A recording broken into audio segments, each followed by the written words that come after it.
আর আর বেশ যদি বলা যায় ঈদের আমেজ কিন্তু আসলে শুরু হয়েছে রাজধানী ঢাকায়, এবং সড়কে যেমনটি থাকে এই সময়ে তীব্র যানজট থাকে, যে যানজট আসলে এই মুহূর্তে ঢাকার সড়কে যদি বলা যায় দেখা যাচ্ছে না।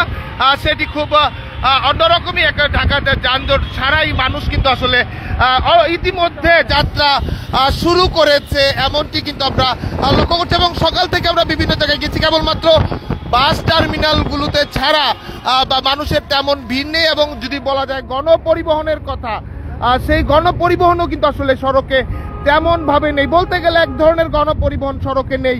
আমরা লক্ষ্য করেছি রিক্সা, অটো রিক্সা এখন সড়কেই দিনের বেলায় সড়কে অবস্থান করছে।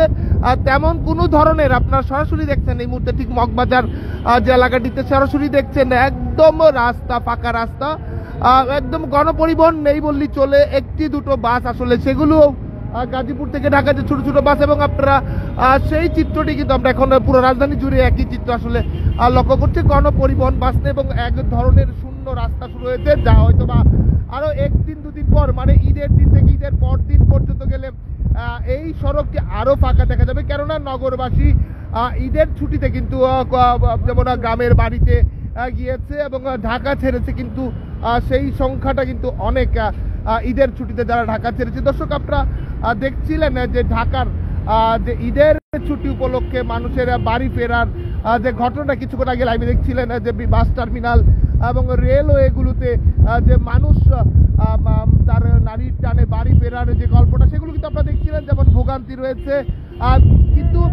কিন্তু সেই ভোগান্তি বা পের হয়েও মানে মূলত ভোগান্তি সহ্য করেও কিন্তু তারা আসলে বাড়ি ফিরতে চায় নারীর টানে ঈদের আনন্দটুকু পরিবারের সঙ্গে ভাগাভাগি করতে। এবং যখন এইভাবে পরিবারের সঙ্গে ভাগাভাগি করতে যাচ্ছে, তখন আসলে রাস্তায় ঢাকার রাস্তায় কিন্তু আমরা লক্ষ্য করছি যে নীরবতা এবং যানজট কমতে শুরু করেছে এবং মানুষ আসলে বাড়ি ফিরছে।